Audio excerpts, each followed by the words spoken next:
Hare Krishna.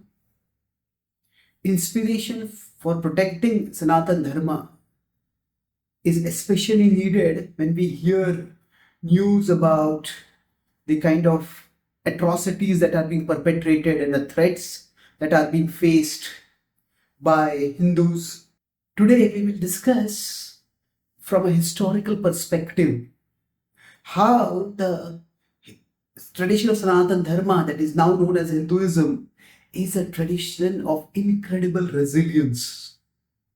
So this will be discussed in three parts. First, we'll discuss about the medieval times when the threat of radicalism started coming and becoming extremely prominent. Then we'll talk about the pre-independence and the post-independence times. And the third will be in contemporary today's world. So let's begin with the medieval times.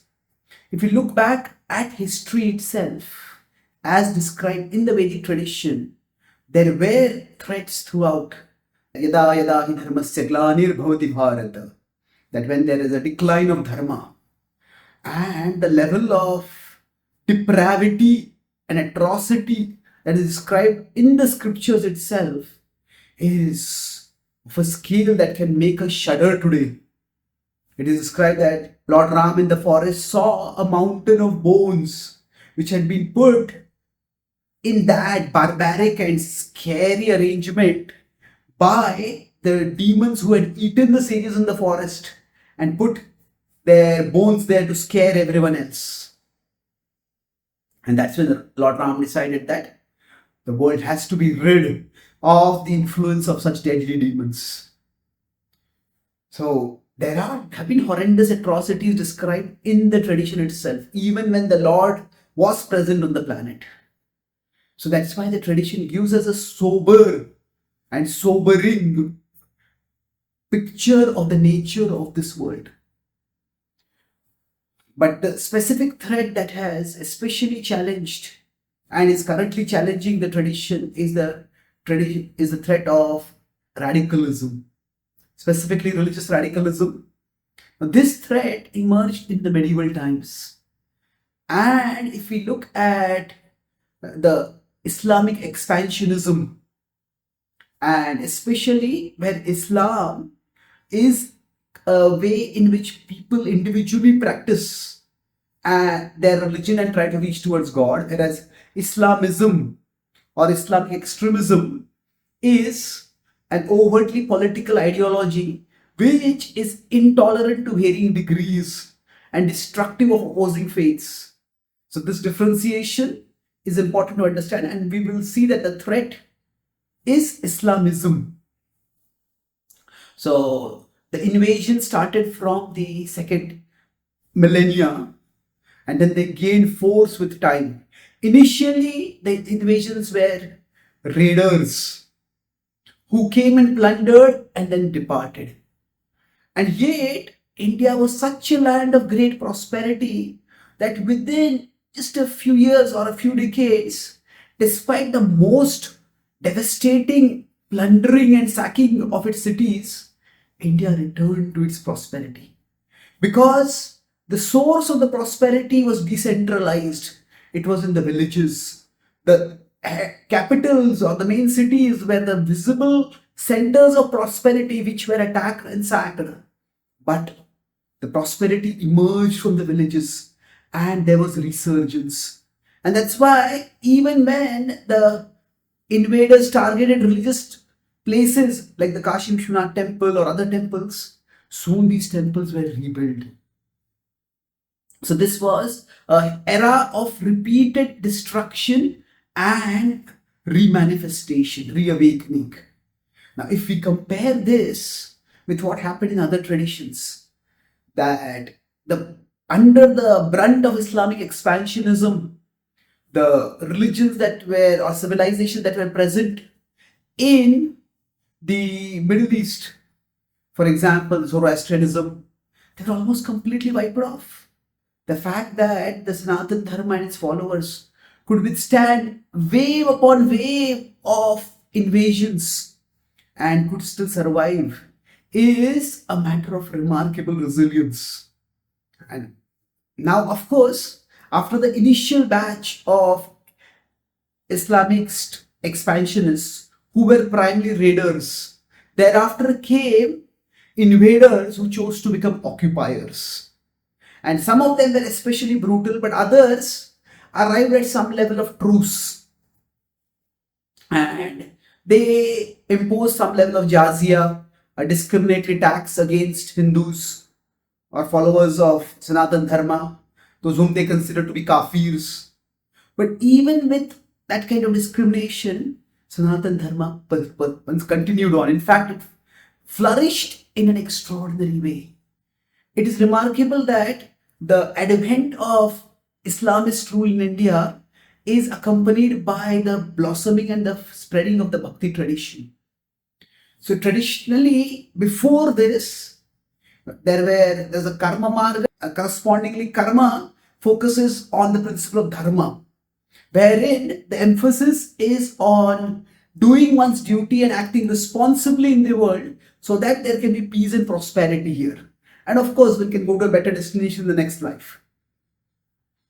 So karma focuses more on world transformation. On the other hand, jnana focuses more on world transcending. The idea is this world is a place of distress. All the pleasures of this world are actually deceptive. And that's why the world is not just dangerous but also treacherous. And it's best that we not get disturbed by what is happening in the world but focus on our own spiritual cultivation. So at an individual level, the Bhakti tradition drew in some elements from the Jnana way of looking at the world. And thus the greatest Bhakti saints who became iconic inspirations for the masses, focused on a practice of spirituality that was highly individual and decentralized. They did not need big temples, they did not need elaborate rituals, they did not need things that could very easily be disrupted and destroyed by the invaders who had now become occupiers and who were in some ways still persecutors. Of course, there's a tragic history of many temples being sacked. At the same time, there was resilience in two distinct ways. One was the resilience at an individual level, where the Bhakti saints practiced Bhakti and inspired others to take up the practice of Bhakti through music, through culture, through drama. And all over India, there has been this resurgence in the medieval times. Now, of course, along with this, there also are significant and inspiring political leaders who also resisted. So there is King Krishnadeva Raya and the Vijayanagar kingdom, which was incredibly prosperous. Then there was Shivaji Maharaj, who also fought heroically. There was Maharana Ranjit Singh. And each of these could be elaborated in terms of how they resourcefully fought. And now Shivaji Maharaj, if we consider as an example, was also inspired by the Bhakti saints. And the Bhakti saints were pragmatic, at the same time far-sighted. For the people in general, they encouraged them to focus on individual spiritual cultivation. But if the kings wanted to renounce the world and adopt the world transcending mode, they were discouraged. Whether Shivaji Maharaj was inspired by Ramdas Swami or Tukaram Maharaj, the point was they encouraged him to focus using his duty and his role on world transformation. And the way the Hindu Mahaswaraj was established, which at its peak extended from Cuttack in the east to Attock in the west, which is way into Pakistan and beyond, that is one of the most inspiring stories of resilience. And in this way, whereas other traditions and other civilizations, other religions were almost wiped out with this radicalist expansionism, the Hindu resilience ensured that there was always, at an individual level, opportunity to grow spiritually, and intermittently, whenever there are competent and courageous leaders, the opportunity to flourish at collective or state level also. So, through the medieval times, while overall there was darkness, and while there are a few incidents of supernatural intervention by the Lord in the form of the deities protecting themselves or protecting the followers or doing some miraculous things. The focus was on resilience at an individual level and at a collective level. So the inspiration is something which is always available. Even in the darkest of times, there has been Sanatan Dharma which continued despite all the aggressions. And as compared to whatever has been faced throughout history, what we are facing today is far lesser threat. And by the Lord's mercy and by the resilience of the tradition, by the resourcefulness of its practitioners, we have survived that. And we will survive and thrive beyond whatever challenges we may face today. Thank you.